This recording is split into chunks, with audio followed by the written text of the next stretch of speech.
వందే గురుపదం, సిద్ధానుగ్రహం, గురువుగారి వాత్సల్యం. నా పేరు బాలాజీ. ప్రస్తుతం టర్కీలో జాబ్ చేస్తున్నాను.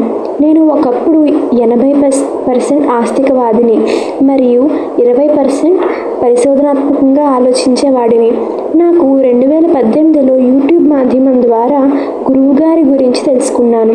నండూరి శ్రీనివాస్ గారు గురువుగారి గురించి చేసిన వీడియో చూసి సమ్మోహితుడనయ్యాను. స్వామీజీ గారితో మాట్లాడాలి అనుకున్నాను. ఎవరు అదృశ్య వ్యక్తి నాకు పరిపూర్ణానంద స్వామీజీ గారి ఫోన్ నంబర్ ఇచ్చారు. గురువుగారిని కాంటాక్ట్ అయ్యాను. గురువుగారు ఒక విషయం నేను చెప్పిన మాటలు అన్నీ విని ఫోన్లో మంత్రోపదేశం చేశారు. మంత్రం చేస్తుంటే నా ఆలోచనలు, అలవాట్లు మారటం, నా శత్రువులకి స్థానచలనం అవ్వటం గమనించాను.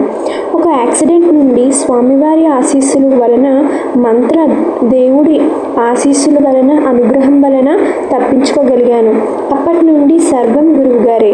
ఏదైనా గురువుగారి చిత్రపటానికి విన్నవించుకోవటం, అన్ని పనులు స్వామీజీ గారి దయ వలన ముందుకు వెళ్ళటం జరిగింది.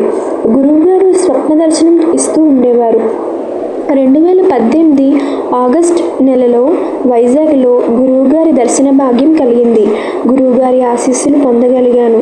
2020 జనవరి 30వ తారీఖున కలలో గురువుగారు దర్శనమిచ్చి భైరవ స్వామితో ఏదో చెప్తున్నట్టు కనిపించింది. తర్వాత రోజు వారాహి అమ్మవారు కలలోకి వచ్చారు. సరిగ్గా 3 రోజుల తరువాత చాలా పెద్ద గండం గడిచింది.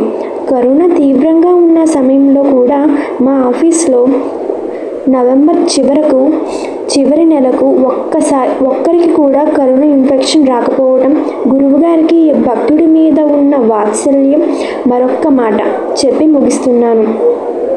గురువుగారి అనుగ్రహం వారితో ఉండేవారి మీద ఎంత ఉంటుందో అంతే అనుగ్రహం ఎక్కడో దూరంగా ఉన్న భక్తుడి మీద కూడా ఉంటుంది. ఇది నా స్వానుభవం. గురువుగారికి రుణపడి ఉన్నాను.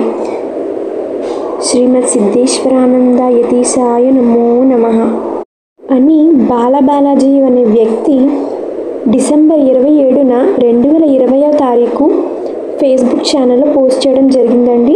ఇది అందరితో పంచుకుంటున్నాను. దయచేసి అందరికీ షేర్ చేయండి. గురుసేవ అనే యజ్ఞంలో అందరూ పాలు పంచుకోండి. శ్రీమాత్రే నమః. సదాశరణం గురుపదం.